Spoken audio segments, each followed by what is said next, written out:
আমার নবী দেখতে কেমন ছিলেন জানতে মনে চায় না? চাঁদের চেয়ে সুন্দর ছিলেন, ঠিক কি না? আমরা হাদিসের আলোকে দেখার চেষ্টা করব আসলে তিনি কতটা সুন্দর ছিলেন। বিশ্বনবী ঈসা ইসলাম দেখতে অনেক সুঠাম একজন মানুষ ছিলেন, শক্তিশালী একজন পুরুষ ছিলেন, অসাধারণ একজন পার্সোনালিটি ছিলেন, ঠিক কি না? উনি এত শক্তিশালী ছিলেন, বিশ্বনবী বলতেন আমার ডান হাতের ভেতরে আল্লাহ জান্নাতের 40 জনের শক্তি ঢুকিয়ে দিয়েছে। উনি মক্কার সবচেয়ে বড় কুস্তিগির রুকানাকে ধরে মাটিতে 3 বার আছাড় মেরেছেন।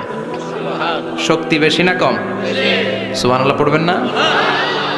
বিশ্বনবীর এই বুকটা ছিল উঁচু, পেটটা ছিল চাপা, 6 প্যাক। কয় প্যাক? আপনাকে কয় প্যাক?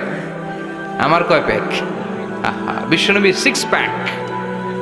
তবে শেষকালে একটু গায়ে গোশত বেড়ে গিয়েছিল, কিন্তু ইয়াং অবস্থায় 6 প্যাক। জন্য যুবক ভাইয়েরা অলওয়েজ কিপ ফিট থাকবা, এক্সারসাইজ করবা, খেলাধুলা করবা, জিমনেশিয়ামে যাবা, কারণ আল মুমিন আল কবি খায়রুম মিনাল মুমিন আদ দাঈফ। বিশ্বনবী বলেছেন শক্তিশালী মুমিন দুর্বল মুমিনের চাইতে আল্লাহর কাছে অনেক বেশি প্রিয়। সুবহানাল্লাহ। কারণ আমরা যারা দুর্বল জিহাদের ময়দানে আমরা এক দৌড় দিয়া বেহুশ, ঠিক কি না? এই যে 71 সালে পাক হানাদার বাহিনীদের সাথে যুদ্ধ করছে কি বুড়া মানুষেরা? না, আমার দামাল ছেলেরা, যুবক ভাইয়েরা। বিশ্বনবী সাল্লাল্লাহু আলাইহি ওয়াসাল্লাম অলওয়েজ ফিট থাকতেন। আমরা শুনছিলাম উনি দেখতে কেমন ছিলেন? 6 প্যাক ছিলেন। কি ছিলেন? 6 প্যাক বুঝেন তো? এখানে 6টা প্যাক থাকে, মুরব্বীরা কয় না বুঝি না। আচ্ছা, 6টা প্যাক মানে খুবই স্ট্রং ছিলেন। সুবহানাল্লাহ পড়েন। ওয়াকানা কাফফুহু আলিয়ানু মিনাদ দিবাজ। বিষ্ণুনবীর হাত, এই হাতের তালু রেশমের কাপড়ের চেয়ে বেশি সফট ছিল। Softer than silk. সিল্কের চাইতে বেশি সফট। সিল্কের কাপড় চিনেন না? জর্জেটের কাপড় ধরতে কোমল লাগে, মোলায়েম লাগে। বিষ্ণুনবীর হাতের তালু এর চাইতেও মোলায়েম।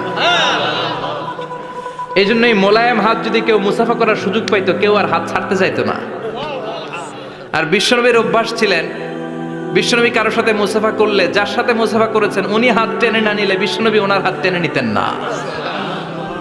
আল্লাহু আকবার পড়বেন না? কি অসাধারণ ব্যক্তিত্ব ছিল। হাতের তালু ছিল সফটার দ্যান সিল্ক। ওয়াকানা রাবাআতাম মিনাল কওম লাইসা বিত-তাবিল ওয়ালা বিল কাসীর। বিশ্বনবী দেখতে একজন মাঝারি গড়নের লোক ছিলেন, খুব লম্বাও না, খুব খাটোও না।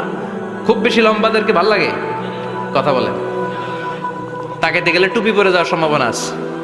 খুব খাটো যারা, এদেরকেও কিন্তু দেখতে অতটা ভাল লাগে না। বিশ্বনবী ছিলেন ব্যালেন্সড, মাঝারি ধরনের। লাইসা বিত-তাবিল ওয়ালা বিল কাসীর। কিভাবে আল্লাহ চুজ করেছেন ওনার পেয়ারা হাবিবকে, পড়েন সুবহানাল্লাহ। ওয়া কানা আযহারাল লাউন। ফর্সা রঙের মানুষ ছিলেন, ব্রাইট কালার। কি কালার? Bright colour. সিভি যারা লিখেন কারিকুলাম ভিটা, ওইখানে স্কিন কালার লিখতে হয়। আপনি কি ফর্সা না কালো? কালো হলে ব্ল্যাক কালার, ফর্সা হলে ব্রাইট কালার। বিশ্বনবী ছিল ব্রাইট কালার, ফর্সা রঙের মানুষ। কতটা সুন্দর ছিলেন! অনেকে বলে সাইয়েদনা ইউসুফ আলাইহিস সালাম বেশি সুন্দর। না না, বিশ্বনবী সাইয়েদনা ইউসুফ আলাইহিস সালামের চেয়ে অনেক গুণ বেশি সুন্দর ছিলেন। বিশ্বনবী বলতেন আনা মালিহুন ওয়া আখি ইউসুফ সাবিহুন। আমি বিশ্বনবী মালিহ। আলেম যারা আছেন উত্তর দেন আরবিতে। মিলহুন মানে কি? লবণ। তার মানে মালিহ মানে লাবণ্যময়। বিশ্বনবী লাবণ্যময় সুন্দর ছিলেন, আর ইউসুফ আলাইহিস সালাম সাদা সুন্দর ছিলেন। এদিকে লাবণ্যময়, এদিকে সাদা, কোনটা ভাল লাগবে? কথা কন। তার মানে বিশ্বনবীর গায়ের স্কিন ছিল ব্রাইট কালার, ফর্সা রঙের মানুষ ছিলেন, মাঝারি সাইজের মানুষ ছিলেন, 6 প্যাকের মানুষ ছিলেন। ওয়া কুবিদা ওয়া লাইসা ফি রাসিহি ওয়া লিহিয়াতিহি 20 শাআরা বাইদা। ইন্তেকালের আগে দাড়ি আর চুল মিলে 20টা দাড়ি চুলের বেশি পাকে নাই। সুবহানাল্লাহ পড়বেন না? দাড়ি আর চুল মিলে মোট পাকছিল কয়টা? অনেকে বলে হুজুর স্বপ্নের ব্যাখ্যা দেন। কি স্বপ্ন দেখেছেন? তিনি বললেন আমি স্বপ্নে দেখেছি একজন লোক আল্লাহ রাসূলের কবর থেকে উঠে এসেছে। তাই নাকি? উনি জানতে চাচ্ছে যে এটা আল্লাহ রাসূল কিনা। আমি বললাম চেহারা কেমন দেখেছেন? বলে হুজুর আমি দেখলাম ধবধবে সাদা দাড়ি, ধবধবে সাদা চুল। তার মানে উনি কি আল্লাহ রাসূলকে দেখেছে? না, আল্লাহ রাসূলের ধবধবে সাদা চুল ছিল না, ধবধবে সাদা দাড়ি ছিল না। এতেকালের আগে দাড়ি আর চুল মিলে পাকছিল কয়টা? কোম্পানিগঞ্জের ভাইয়েরা মনে থাকবে, দাড়ি আর চুল মিলে পেকেছিল কয়টা? কেমন করে পাকবে? উনি তো জাইতুনের তেল মালিশ করতেন। সুবহানাল্লাহ। এজন্য আল্লাহ কসম করে বললেন ওয়াত্তিনি ওয়াজ-জাইতুনি ওয়া তুরি সিনিন ওয়া হাযাল বালাদিল আমিন। তিন ফলের কসম, জাইতুনের কসম, এই তিন জাইতুন যারা খাবে তাদের দাড়ি চুল সহজে পাকবে না। জাইতুন চিনেন? Olive oil. জলপাই আছে না, আরব দেশের জলপাইকে বলে জাইতুন। তাম্বুতু বিদ্দিহিনি ওয়া সিবগিল লিল আকিলিন। এটার অনেক কাজ। এটা খাওয়া যায়, মালিশ করা যায়, আবার এই জাইতুনের ডাল ভেঙে মেসওয়াকও করা যায়। বলেন ঠিক কিনা? বিশ্বনবী বলতেন নি'মা সিওয়াকিয়া জাইতুন, জাইতুনের ডালের মেসওয়াক কতই না চমৎকার মেসওয়াক। ফাইন্নাহা সিওয়াকি ওয়া সিওয়াকুল আমবিয়া মিন ক্বাবলি। কেননা জাইতুনের ডাল আমার মেসওয়াক, আর আমার আগে যত নবী দুনিয়া এসেছে সব নবীরা জাইতুনের ডাল দিয়ে মেসওয়াক করেছে। এই জাইতুনের তেল আপনার বাজারে পাবেন। অলিভ অয়েল বলে জিজ্ঞেস করলে দিয়ে দিবে। কি অয়েল? এটা দাড়িতে মাখলে দাড়ি পাকে না, দেরিতে পাকে। চামড়ায় লাগালে ম্যাসেজ করলে চামড়ার ভাঁজগুলো পড়বে না, আপনার স্কিন সুন্দর থাকবে। বিশ্বনবী এটা মাখতেন। এজন্য দাড়ি আর চুল তেমন একটা পাকে নাই। আওয়াজ করে পড়তে হবে আল্লাহু আকবার। তুলুশ শাআর ইলা শাহমাতাইল উযুন। এবার শুনি বিশ্বনবীর চুল কেমন ছিল। বিশ্বনবীর চুল মাঝে মাঝে এই কানের লতি বরাবর আসতো। ইলা শাহমাতাইল উযুন মানে বড় চুল রাখতেন। হেয়ার কাটটা ছিল লং হেয়ার কাট।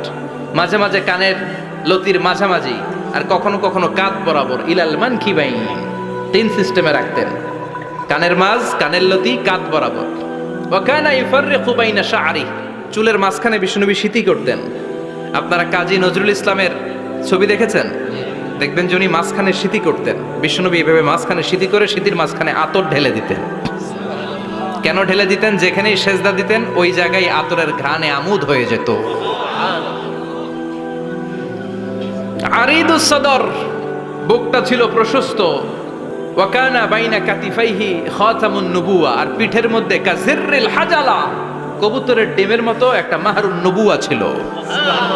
উনি যে শেষ নবী, উনি যে প্রফেট, দ্য লাস্ট মেসেঞ্জার, এটা প্রমাণ। আল্লাহ সিল মেরা দিছে বাম দিকের কাঁধে, ডান দিকে না। কোন দিকে? সাহাবারা যারা এটা দেখেছেন তারা বলেছেন যে আমরা দেখেছি এর মধ্যে কিছু চুলও ছিল, একটু লালচে ছিল, একটু উঁচু ছিল। বিশ্বনবীর পিঠে বাম দিকে খাতামুন নবুওয়া ছিল, মাহরে নবুওয়া। কোন বর্ণনা এসেছে উনি এই মাহরে নবুওয়া দিয়ে পিছন দিকে দেখতেন। বিশ্বনবী যখন নামাজ পড়তেন উনি বলতেন ইস্তাকিমু ওয়া'তাদিলু ইয়ারহামুকুমুল্লাহ, কাতার সোজা করো, ফাঁকা জায়গা বন্ধ করে দাও, কারণ আমি সামনে যেমনি দেখি পেছনেও তেমনি দেখি। অনেকে বলেন বিশ্বনবী পেছনে দেখতেন এই মাহরে নবুওয়াতের জায়গাটা দিয়ে। এটা ছিল বিশ্বনবীর behind CC camera, behind close circuit camera. আল্লাহু আকবার। বিশ্বনবী ছাড়া কোন নবীর পিঠে এরকম মাহরে নবুওয়া ছিল নাকি? কথা বলেন। এজন্য ওই নবীরে গালি দিলে সহ্য হয়? কথা বলেন, সহ্য হয়? আবিয়াদুল ইবতাইন, বগল ছিল শুভ্র সাদা। আমাদের বগল কি সাদা? দুর্গন্ধ, কুৎসিত, কালো, তাই না? বিশ্বনবীরটা কালো? কথা কম, শুভ্র সাদা। আমরা দোয়া করি এভাবে। বিশ্বনবী মাঝে মাঝে দোয়া করতে করতে বৃষ্টির জন্য যখন দোয়া চাইতেন, আরাফার ময়দানে যখন দোয়া চাইতেন, দোয়া করতে করতে হাতটারে উপরের দিকে করতেন। সবাই এরকম হাত তোলেন, সবাই হাত তোলেন। বিশ্বনবী মাঝে মাঝে আবেগের চোটে এইখান থেকে হাতটা এই জায়গায় নিয়ে যেতেন। সুবহানাল্লাহ। বিশ্বনবী যখন হাত আবেগের চোটে উপরের দিকে উঠাতেন, বিশ্বনবীর বগল দেখা যেত। সাহাবারা বলতেন হাত্তা ইয়ারা বায়াদু ইবতাইহি, এই সুযোগে আমরা দেখতাম ওনার বগলটা ধবধবে সাদা, কোনো দাগ ছিল না। মুস্তাওয়াল জাবিন, প্রশস্ত ললাট ছিল। আসাম্মুল আনফ, খাড়া নাক ছিল। বিষ্ণুবীর নাক কিন্তু বোচা ছিল না। এরকম চ্যাপটা নাকরে আপনারা কোম্পানিগঞ্জে কি বলেন?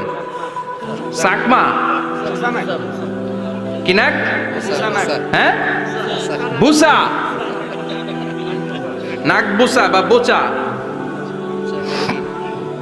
বিশ্বনবীর নাক এই চাকমা স্টাইলে নাক ছিল না, খাড়া ছিল, খাড়া নাক ছিল। সুবহানাল্লাহ পড়ে। মুফাল্লিজুল আসনান, দাঁতগুলো ছিল পরিপাটি। বিশ্বনবীর দাঁতের দিকে তাকালে, বিশ্বনবীর হাসির দিকে তাকালে মনে হতো হাসিতে যেন মুক্তা ঝরে।